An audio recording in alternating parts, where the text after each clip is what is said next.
તો શસ્ત્ર વિરામ બાદ હવે જમ્મુમાં સ્થિતિ સામાન્ય થઈ છે। જમ્મુથી એબીપી અસ્મિતાનો ગ્રાઉન્ડ ઝીરો રિપોર્ટ। સીમા પર ગઈકાલ રાતથી શાંતિનો માહોલ છે। રહેણાંક વિસ્તારમાં પાકિસ્તાનની નાપાક હરકતના પણ પુરાવા। पिछले करीब 3 हफ्तों से भारत और पाकिस्तान के बीच तनाव है। पहलगाम में हुए आतंकी हमले के बाद जिस तरह ने पाकिस्तान में घुसकर भारत ने कार्यवाही की है और वहां आतंकी कैंपों को ध्वस्त किया गया, उसके बाद उस तनाव का असर जम्मू में अंतर्राष्ट्रीय सीमा पर भी दिखा है। मैं इस समय जम्मू में अंतर्राष्ट्रीय सीमा पर हूं और अभी भी देखिए आप, सीमा के इलाकों में सन्नाटा पसरा है। लोग अपने घरों में नहीं आ रहे क्योंकि यह अंतर्राष्ट्रीय सीमा से सटा हुआ इलाका है। ऐसे में इस इलाके के लोगों को सुरक्षित, इनकी सुरक्षा को देखते हुए सुरक्षित विस्थापित कैंपों में शिफ्ट किया गया था।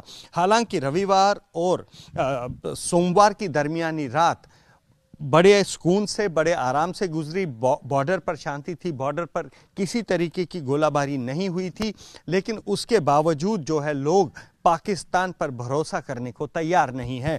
हम विभिन्न कैंपों में भी गए थे और कैंपों में जो लोग हैं उनका दावा है कि पाकिस्तान की नीयत पर भरोसा नहीं किया जा सकता, क्योंकि सीज फायर के लिए गिड़गिड़ाने वाले पाकिस्तान ने कुछ ही घंटों बाद फायरिंग शुरू कर दी थी। ऐसे में प्रशासन भी फिलहाल किसी तरीके का कोई रिस्क नहीं ले रहा है और ऐसे में अब गांव, जिस गांव में मैं खड़ा हूं, इसी तरीके के दर्जनों गांव यहां भारत पाकिस्तान अंतर्राष्ट्रीय सीमा पर हैं।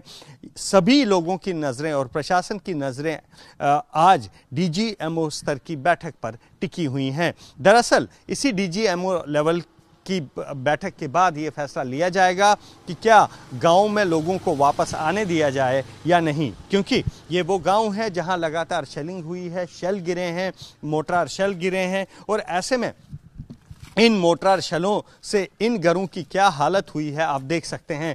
प्रशासन अब डीजीएमओ स्तर की बातचीत के बाद ही ये फैसला लेगा कि क्या इन गांवों में लोगों को वापस भेजा जाए या नहीं, और अगर भेजा जाए तो इसी तरीके से इन गांवों को पूरा सैनिटाइज किया जाएगा, क्योंकि जिस तरह से आप देख सकते हैं वो सबूत जो पाकिस्तान ने यहाँ गोले बरसाकर किया है, ऐसे सभी शेल्स को यहाँ डिटेक्ट किया जाएगा।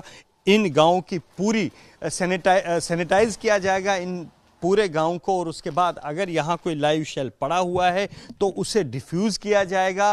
प्रशासन और पुलिस की टीमें यहाँ आएंगी, पूरे गांव को सैनिटाइज किया जाएगा और उसके बाद ही ये फैसला लिया जाएगा कि गांव में लोगों को कब आने दिया जाए। लेकिन फिलहाल आप देख रहे हैं कि गांव में अजीब सी शांति है और नज़रें सबकी आज की डीजीएमओ स्तर की बैठक पर टिकी हुई है, जहाँ ये फैसला लिया जाएगा कि भारत और पाकिस्तान की फायरिंग में वीरान पड़े इन गांवों में लोगों को आखिर कब वापस भेजा जाएगा। कैमरा पर्सन पवन चौधरी के साथ अजय बासलो, एबीपी न्यूज़।